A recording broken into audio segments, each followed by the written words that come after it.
Radio Sucesos 101.7 FM presenta su noticiero Sucesos con Milton Pérez y Verónica Larrea. Un periodismo libre para una democracia plena. Los hechos y las opiniones de los sucesos que marcan nuestro tiempo.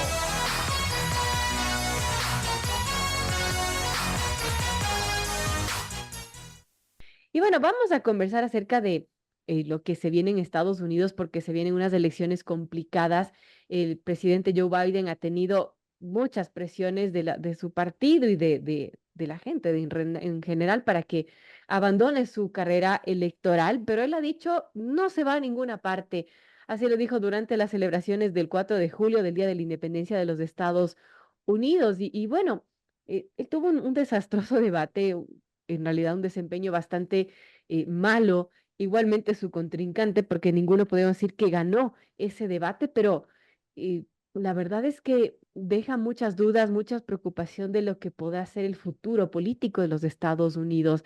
Y bueno, a menos de un mes para las elecciones presidenciales en Venezuela, también el gobierno de Maduro y Estados Unidos han reiniciado conversaciones. Se han dado temas interesantes de la política de Estados Unidos y bueno, ¿qué podría pasar con este país? ¿Qué podría pasar con esta situación de Joe Biden? Cuando pues él dice no se va a ninguna parte, pero también desde el partido se lo está presionando para que no continúe con esta carrera electoral. También está el dilema de Kamala Harris, la vicepresidenta, entre apoyar a Biden o afianzarse como la alternativa. Y bueno, eso también es un actor importante, interesante dentro de este debate de tema electoral. Estamos ya con Santiago Carranco. Santiago Carranco es PhD, él es especialista en materia internacional. Bueno, voy a leerlo tal cual me mandaron en la agenda. Santiago Carranco, PhD en Estudios Internacionales por la Flaxo y docente de Relaciones Internacionales de la UID. Aquí le doy la bienvenida para conversar justamente del futuro político de los Estados Unidos frente a estas próximas elecciones presidenciales. Gracias, Santiago, por estar con nosotros. Bienvenido. Y bueno, ¿qué podemos pensar del futuro político de Estados Unidos? Se menciona que estas próximas elecciones serán las más difíciles de la historia y hay una situación compleja porque está por un lado Donald Trump, que bueno, tiene una situación también con la justicia estadounidense que está pendiente. También está Joe Biden, que sabemos que, bueno, al menos se podría sospechar que su salud, sus condiciones físicas, mentales no son las mejores. eh, y bueno, está también las presiones del partido de Joe Biden, que dice, bueno, que debería irse a su casa, debería no participar, pero él no quiere irse a ninguna parte. ¿Qué podemos esperar con todos estos ingredientes que auguran pues una situación bastante compleja para estas elecciones de uno de los países más poderosos del mundo? Gracias, Santiago, bienvenido y bueno, cuéntenos cuál es su, su análisis respecto a todo esto.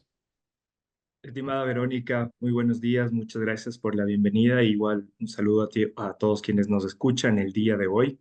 En efecto, justo hablábamos el sábado en otro espacio y nos preguntaban quién fue el mayor perdedor de esta semana y me parece que la democracia estadounidense.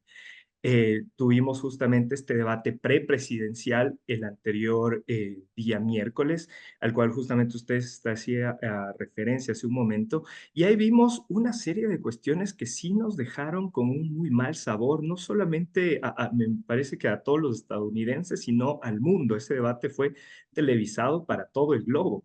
Y como usted bien lo dice, lo que tuvimos fue una serie de ataques ad hominem, una serie de falacias y una serie de cuestiones que si nosotros vemos los últimos 5 minutos de ese debate de los dos candidatos a ser justamente el hombre más poderoso del mundo, estaban hablando de quién tiene un mejor hándicap en golf. Entonces, me parece que es realmente preocupante. Sí. Y dentro de las cosas de fondo, y no solamente el tema de forma, cosas que sí son realmente preocupantes fue, y con esto quiero partir, es que muchas veces la política estadounidense en cuestiones domésticas, estratégicas y en cuestiones de política exterior era una política bipartidista. ¿Qué quiere decir esto? Que independientemente del candidato del que gane, se iba a mantener una misma línea.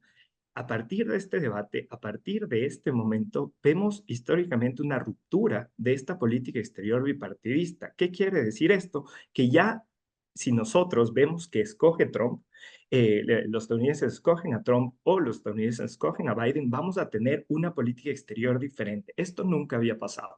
Se vio en el debate específicamente temas como, por ejemplo, qué va a pasar con la OTAN, temas de qué va a pasar con la guerra en Rusia-Ucrania, y algo que nos afecta a nosotros directamente es el tema de los migrantes. Dentro del primer punto, ¿qué es lo que tenemos en sí?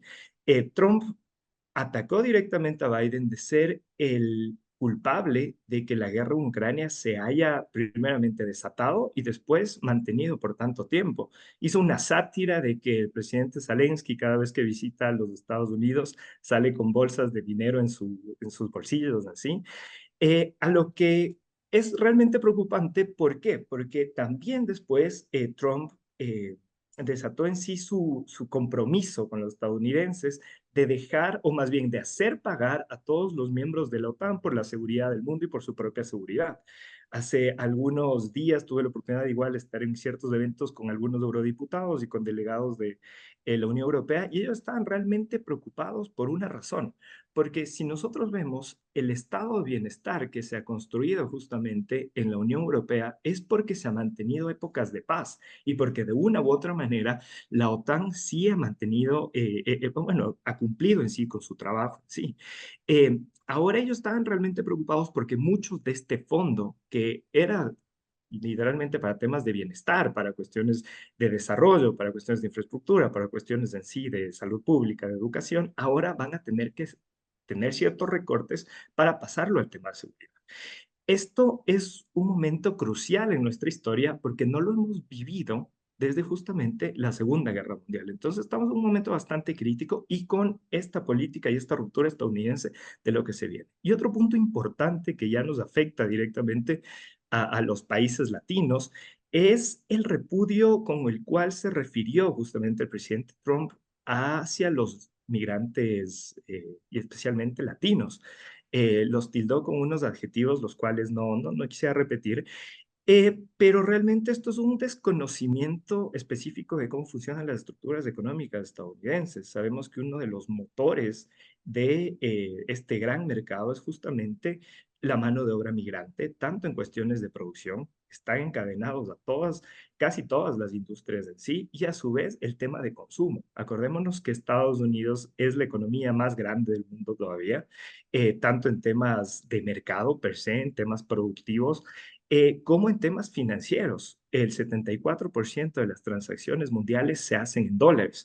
Y a su vez, si nosotros vemos, dependiendo quién haga el análisis, el PIB nominal estadounidense puede llegar a ser un quinto o un cuarto del PIB mundial. Entonces, con esto también, ¿qué quiero decir? Que vean esta ruptura en una política exterior y en ciertas cuestiones domésticas estratégicas de el país más grande del mundo.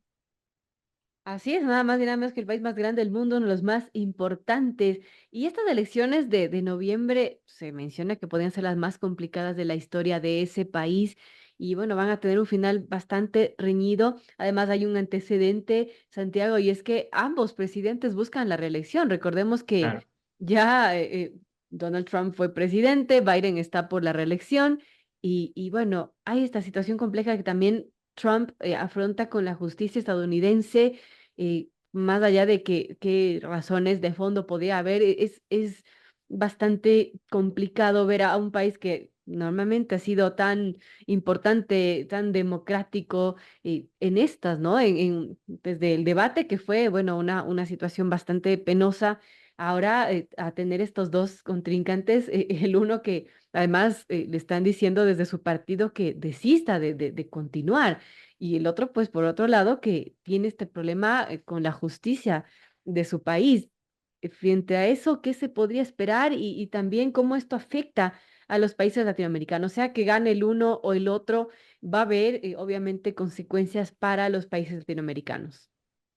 Sí, Trump, bueno, afrenta todavía algunos temas de la justicia justamente por la cuestión de del toma del Capitolio. Recordaremos esas imágenes también inéditas, históricas de Estados Unidos, pero él ya se declara culpable a uno de los cargos de su último problema que era relacionado con artista de películas para adultos y ella se declara culpable de esta cuestión. Entonces, sí, en efecto, por eso es que Biden en algunas de sus intervenciones le trató de convicto hasta cierto punto. Y por otro lado, tenemos justamente al presidente Joe Biden, quien está en funciones actualmente y quien a su vez es la cabeza del Partido Demócrata. Como usted bien lo dijo al inicio de la entrevista, la Casa Blanca ha reafirmado que él es el candidato por el Partido Demócrata y esto también es importante porque todavía no son los candidatos oficiales. Hay que recordarnos que el sistema estadounidense parte de una serie de convenciones y después pasamos a los colegios electorales. ¿Esto qué quiere decir? Que cada uno de los partidos tiene una serie de delegados y tienen que cumplir con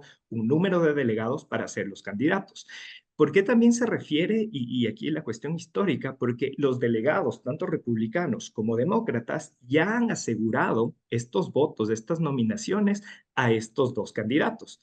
¿Qué quisiera decir esto? Que si hay una ruptura en esta promesa de nominaciones, sería también la primera vez en Estados Unidos que esto pase. Entonces, yo creo que los mismos partidos no van a querer romper esto y por eso es que el New York Times hace también un artículo bastante fuerte diciendo que el camino democrático, por así decirlo en sí, para no romper las instituciones, es que Joe Biden salga de la carrera presidencial Claro. voluntariamente. Algo que, como usted bien lo dijo, el 4 de julio y la Casa Blanca se ha mantenido muy firmes en decir, no, Joe Biden va como nuestro candidato presidencial.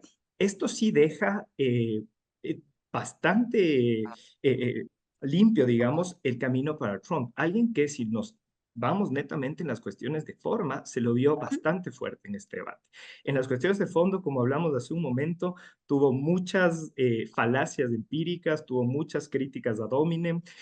Por otra parte, también la prensa estadounidense más crítica ha tildado inclusive de ciertos episodios de demencia al presidente Biden. Me parece que eso también es muy responsable porque, bueno, se le ve mermado, se le ve cansado por 4 años en funciones, por años de campaña, pero también declararlo con estos estados me parece que también es un respeto frente a la presidencia de Estados Unidos.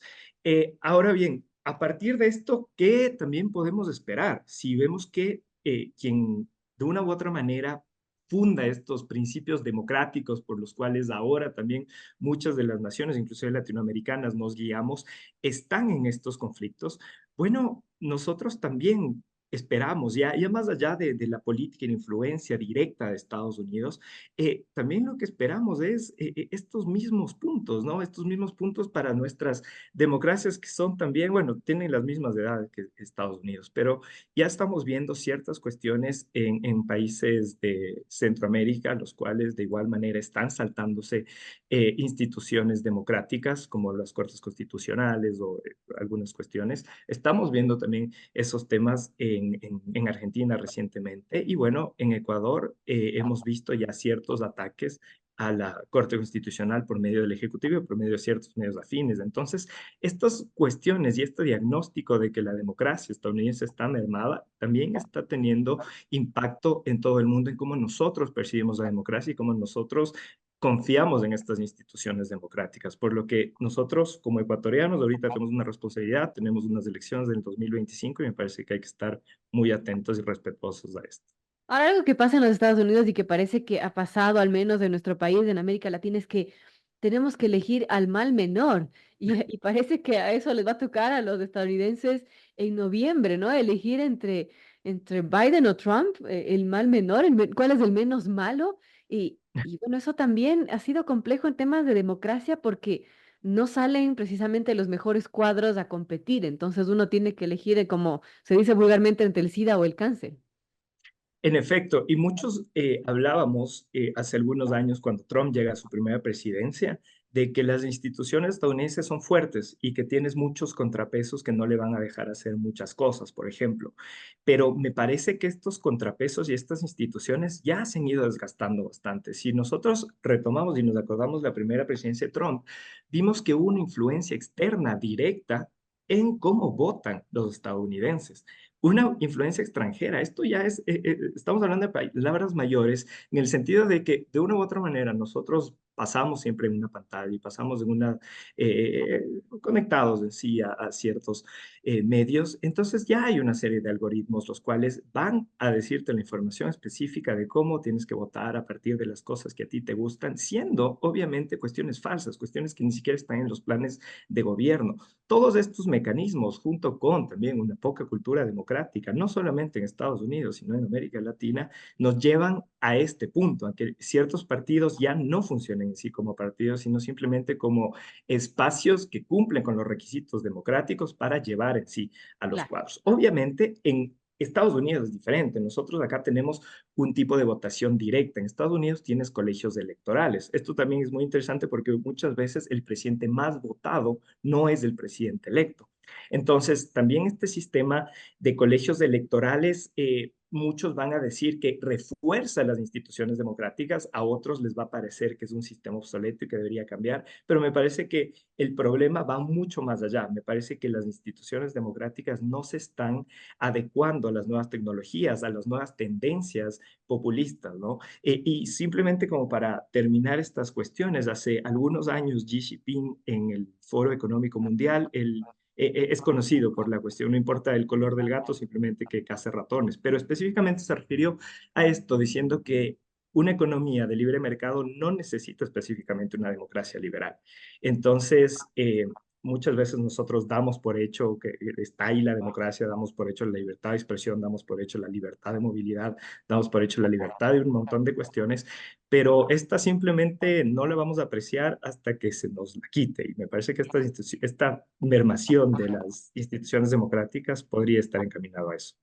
Y bueno, la libertad que ha sido el pilar realmente de los Estados Unidos, que esté en riesgo, eso sí, enciende las alarmas. Yo quiero agradecer a Santiago Carranco por estar con nosotros. Él es experto en temas de derecho internacional. Y ves, deme un segundo que voy a leer exactamente cómo me mandaron en la agenda. PhD en Estudios Internacionales por la Flaxo, docente de Relaciones Internacionales de la UID. Gracias, Santiago, por estar con nosotros. Un placer, un saludo para todos.